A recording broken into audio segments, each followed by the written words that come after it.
Hi hello నమస్తే welcome to hit TV. ఈరోజు మనతో పాటు ఉన్నారు doctor Chandini Chinta, IVF specialist, Eesha IVF fertility centre in Banjara Hills, Hyderabad. Doctor, ఇప్పుడు సెమన్ ఫ్రీజింగ్ అంటే ఏంటి? సీమెన్ ఫ్రీజింగ్ అంటే స్పర్మ్ని మనం మంచిగా ఉన్నప్పుడే ఫ్రీజ్ చేసుకుని ఉంచుకుంటే దాన్ని ఫ్యూచర్లో ఎప్పుడైనా ట్రీట్మెంట్స్ కావాలంటే వాడుకోవచ్చు. సో దాన్ని ఫ్రీజ్ చేస్తున్నాం అనమాట. అవి 10 years వరకు కూడా అదే స్టేజ్లో ఉంటాయి. సో దీని మూలంగా ఒకవేళ కొంతమందికి ట్రీట్మెంట్స్ ఏమైనా జరుగుతున్నాయి, క్యాన్సర్ ట్రీట్మెంట్, లేదా వాళ్ళకి అక్కడ సర్జరీ, టెస్టికులర్ సర్జరీ ఏమన్నా జరుగుతుంది, ఆ టైంలో స్పర్మ్ ప్రొడక్షన్ ఎఫెక్ట్ అవుతుంది, ప్లస్ ఫ్యూచర్లో కూడా తగ్గచ్చు స్పర్మ్ ప్రొడక్షన్. అలాంటప్పుడు ముందే మనం ఫ్రీజ్ చేసుకుంటే ఫ్యూచర్లో ఒకవేళ న్యాచురల్గా ట్రై చేసినా రాకపోతే ఈ స్పర్మ్ ద్వారా మనం ఐవీఎఫ్ కానీ ఐయుఐ కానీ చేసి ప్రెగ్నెన్సీ తీసుకురావడానికి ట్రై చేయొచ్చు. దీన్నే ఫర్టిలిటీ ప్రిజర్వేషన్ అంటాము. మగవాళ్ళలో ఎక్కువ శాతం ఇలా ఆల్రెడీ ప్రాబ్లం ఏమైనా ఉంటే, క్యాన్సర్ కానీ ఏదైనా సర్జరీ కానీ జరుగుతుంది అంటే ముందే ఫ్రీజ్ చేసుకుంటాం బ్యాకప్ లాగా. ఆడవాళ్ళల్లో దీన్ని యూసైట్ ప్రిజర్వేషన్ అంటాం. సో ఆడవాళ్ళలో కూడా ఈ మధ్య కెరియర్ మూలంగా, లేదా they are not ready to get pregnant or they are not ready to get married, అలాంటి వాళ్ళు ముందే ఎగ్స్ని ఫ్రీజ్ చేసుకుంటే, చిన్న వయసులోనే అవి ఫ్రీజ్ చేసి ఉంటాం కాబట్టి మంచి క్వాలిటీ అండ్ నంబర్ కూడా ఉంటుంది. సో ఫ్యూచర్లో వాళ్ళు ప్రెగ్నెన్సీ బాగా లేట్గా అనుకున్నారు, అప్పటికి ఎగ్స్ సరిగ్గా లేవు, ప్రెగ్నెన్సీ రావట్లేదు అనుకోండి, ఈ ఎగ్స్ని వాడి ఐవీఎఫ్ చేసి మనం ట్రాన్స్ఫర్ చేయొచ్చు. ఓకే. చాలామంది సెలబ్రిటీస్, ప్రియాంక చోప్రా, మోనా సింగ్, చాలామంది ఇవే వాడి ఎగ్స్ ఫ్రీజ్ చేసుకుని ఇప్పుడు they are parents with those eggs. Doctor, ఇప్పుడు ప్రెగ్నెన్సీ సమయంలో సెక్స్ చేసేటప్పుడు ఏ యాంగిల్స్లో చేయడం బిడ్డకి సురక్షితంగా ఉండొచ్చు అంటారు? సో పొట్ట మీద ప్రెషర్ పడకుండా ఎలాంటి పొజిషన్ అయినా ఓకే. అండ్ ఎక్కువ శాతం ఆడవాళ్ళు పడుకుని ఉన్నప్పుడు ఆ హెవీ పొట్ట మూలంగా మనకి బ్లడ్ సప్లై చేసే వెజల్స్ మీద ప్రెషర్ రాకుండా ఉండాలన్నమాట. సో వాళ్ళు నిలువుగా పడుకోవటం అవాయిడ్ చేయాలి. మిగతా పొజిషన్ సైడ్లో కానీ లేదా వాళ్ళ పైన కూర్చోవటం కానీ అలాంటి పొజిషన్స్ అయితే ఓకే. డాక్టర్, ఇప్పుడు పీరియడ్స్లో కూడా క్రేవింగ్స్ ఉంటాయి అంటారు, అది ఎంతవరకు కరెక్ట్? అది చాలా కామన్గా అయ్యే ప్రీమెన్స్ట్రువల్ సిండ్రోమ్లో ఒక భాగం. అది ప్రీమెన్స్ట్రువల్ సిండ్రోమే కాదు, పీరియడ్స్లో కూడా. సో వాళ్ళకి ఏమవుతుంది అంటే, కొంతమందికి ఎక్కువ స్వీట్ తినబుద్ధి అవుతుంది, కొంతమందికి ఎక్కువ జంక్ తినబుద్ధి అవుతుంది, కొంతమందికి ఎక్కువ కోల్డ్ స్టఫ్ తినబుద్ధి అవుతుంది, బికాజ్ వాళ్ళకి హాట్ ఫ్లషెస్ లాగా వస్తాయి కాబట్టి. ఇవన్నీ కామన్ అండ్ అవి సూచన అనమాట మనకి పీరియడ్స్ రాబోతున్నాయి అని. సో ప్రీమెన్స్ట్రువల్ సిండ్రోమ్లో ఓన్లీ ఫుడ్ క్రేవింగ్సే కాదు, మూడ్ స్వింగ్స్ కూడా ఉండొచ్చు. ఓకే. తొందరగా ఇరిటేట్ అవుతారు, చిరాకు పడతారు, రెస్ట్లెస్గా ఉంటారు, తొందరగా టయర్డ్ అయిపోతారు. నెక్స్ట్ కొంతమందికి హెడేక్ లేదా విజువల్ డిస్టర్బెన్సెస్, కొంతమందికి చెస్ట్ టెండర్నెస్, కొంతమందికి లో బ్యాక్ ఏక్ వస్తాయి. ఇవన్నీ కూడా ప్రీమెన్స్ట్రువల్ సిండ్రోమ్లో భాగమే.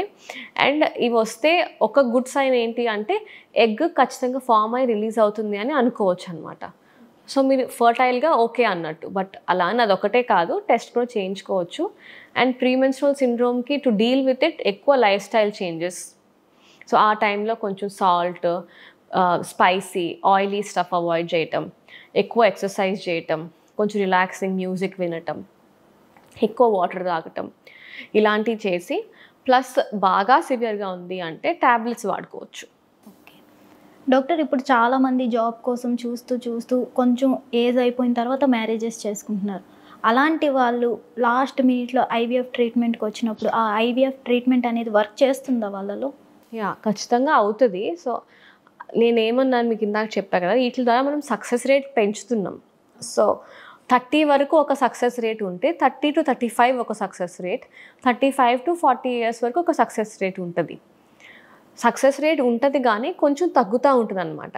బట్ వాళ్ళకి దీనికి మించి ఇంకా బెస్ట్ ట్రీట్మెంట్స్ అంటూ ఏమీ లేవు కాబట్టి, న్యాచురల్గా ఖచ్చితంగా లేట్ అవుతుంది కాబట్టి ఐవీఎఫ్కి వెళ్ళడమే వాళ్ళకి బెస్ట్ ఆప్షన్. అండ్ ఖచ్చితంగా we have seen results in these patients also.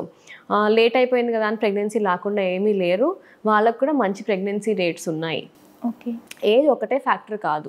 Doctor, ఇప్పుడు ప్రెగ్నెన్సీ సమయంలో సెక్స్ చేసినప్పుడు బ్లీడింగ్ అనేది కనిపిస్తే పర్లేదంటారా? సో బ్లీడింగ్ ఎంత అవుతుంది అండ్ కడుపు నొప్పితో ఉందా, ఓన్లీ బ్లీడింగ్ అవుతుందా, అది కూడా చూసుకోవాలి. ఓన్లీ స్పాటింగ్ అంటే అయి ఉండొచ్చు, ఎందుకంటే అన్ని రీప్రొడక్టివ్ ఆర్గన్స్కి బ్లడ్ సప్లై పెరుగుద్ది ప్రెగ్నెన్సీలో. సో దాని మూలంగా ఏమైనా బ్లడ్ వెసల్స్ చిట్లుండి అవ్వచ్చు ఫ్రిక్షన్ మూలంగా. లేదు ఎక్కువగా అవుతుంది అంటే అది ఖచ్చితంగా డేంజరస్. ప్లసెంటా ప్రీవియా అన్నా కదా, మాస్ కిందకు ఉంటుంది కొంతమందికి. అలా ఉంటే మాత్రం అది మంచిది కాదు, అవాయిడ్ చేయాలి సెక్స్ ఫస్ట్. అండ్ సెకండ్, డాక్టర్ని కలిసి తగిన ట్రీట్మెంట్ తీసుకోవాలి. ఇప్పుడు డాక్టర్ చాలామంది ప్రెగ్నెన్సీ ఉమెన్స్లో వైట్ డిశ్చార్జ్ అనేది అవుతుంది, అది పర్లేదంటారా? వైట్ డిశ్చార్జ్ ప్రెగ్నెన్సీలో కామనే.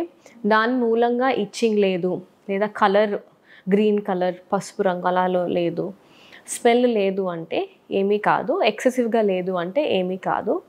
నార్మల్గా కొంచెం అవటం సహజం ప్రెగ్నెన్సీలో. ఇక ఎక్కువ వైట్ డిశ్చార్జ్ వస్తున్న వాళ్ళు మనం చూసుకోవాల్సింది ఒకటి, షుగర్ ఏమన్నా ఉందా, ఓకే. నెక్స్ట్ ఎక్కువ స్వెట్టింగ్ ఉందా, సో దాని మూలంగా ఏమన్నా ఇన్ఫెక్షన్ అయిందా కింద, అవి రూల్ అవుట్ చేసుకోవాలి. డాక్టర్, ఇప్పుడు ప్రెగ్నెన్సీ వాళ్ళలో చాలామందికి స్టమక్ అనేది చాలా ఇచ్చింగ్గా ఉంటుంది, దానికి మెయిన్ రీజన్ ఏంటి? మెయిన్ రీజన్ స్కిన్ స్ట్రెచ్ అవుతుంది ప్రెగ్నెన్సీలో. ఓకే. స్ట్రెచ్ అయినప్పుడు పలచబడుతుంది కదా, సో బ్లడ్ సప్లై కూడా తగ్గుతుంది, దాని మూలంగా వాళ్ళకి ఇచ్చింగ్ వస్తుంది. సో దానికి పరిష్కారం ఎక్కువ మాయిశ్చరైజేషన్. ఓకే, 4 గంటలకు ఒకసారి లేదా రోజుకు 3 పూట్ల క్రీమ్ కానీ లేదా కొబ్బరి నూనె, మన పాత అలవాట్లు తెలిసింది కదా, కొబ్బరి నూనె రాసుకోవటం, ఎక్కువ వాటర్ తాగటం. ఓకే. బాగా ఇచ్చింగ్ ఉంది అంటే దానికి సింపుల్ ట్యాబ్లెట్స్ వేసుకోవచ్చు. కొంతమందికి ఓన్లీ స్ట్రెచ్చింగ్ మూలంగా కాదు, మన బాడీలో ఇమ్యూనిటీ కొంచెం మారుద్ది ప్రెగ్నెన్సీలో, దాని మూలంగా కూడా వాళ్ళకి ప్రూరైటిస్ అంటాం, ప్రూరైటిస్ ఆఫ్ ప్రెగ్నెన్సీ, దాని మూలంగా కూడా వాళ్ళకి ఇచ్చింగ్ కానీ లేదా కొంచెం బొప్పల్లా కానీ రావచ్చు. అలాంటి వాళ్ళు క్యాలమైన్ లోషన్ లేదా యాంటీ అలర్జిక్ మెడిసిన్స్ ఏమన్నా తీసుకోవచ్చు. ఇప్పుడు చాలామంది ప్రెగ్నెన్సీ సమయంలో కొబ్బరి నీళ్ళు తాగకూడదు, పపాయ తినకూడదు అని అంటారు, అది నిజమేనా? Papaya better to avoid. So అది కూడా రా పపాయ. ఓకే. దాంట్లో కొన్ని ఎంజైమ్స్ ఉంటాయి, దాని మూలంగా బ్లీడింగ్ అయ్యే ఛాన్స్ ఉంటుంది, అందుకని పపాయ, పైనాపిల్ అవి అవాయిడ్ చేయటం ఓకే. బట్ కొబ్బరి నీళ్ళు, బార్లీ, సబ్జా గింజలు ఇలాంటివన్నీ తీసుకోవచ్చు.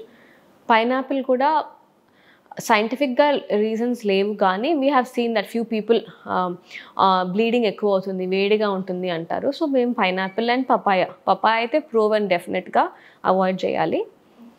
పైనాపిల్ పడని వాళ్ళు తీసుకోపోవటమే బెటర్. మిగతా ఫుడ్స్ ఏమైనా కానీ అన్నీ సేఫే. కొంతమందికి ఎక్కువ కోల్డ్ స్టఫ్ తినబుద్ధి అవుతుంది, బికాజ్ వాళ్ళకి హాట్ ఫ్లషెస్ లాగా వస్తాయి కాబట్టి. ఇవన్నీ కామన్ అండ్ అవి సూచన అనమాట, మనకి పీరియడ్స్ రాబోతున్నాయి అని. హిట్ టీవీ యాప్ ని డౌన్లోడ్ చేసుకోండి, ఇందులో short news, live news, entertainment movies అన్ని అవైలబుల్ గా ఉన్నాయి. Please download Hit TV app. Hit TV app hit TV యాప్ని ఫ్రీగా డౌన్లోడ్ చేసుకోండి.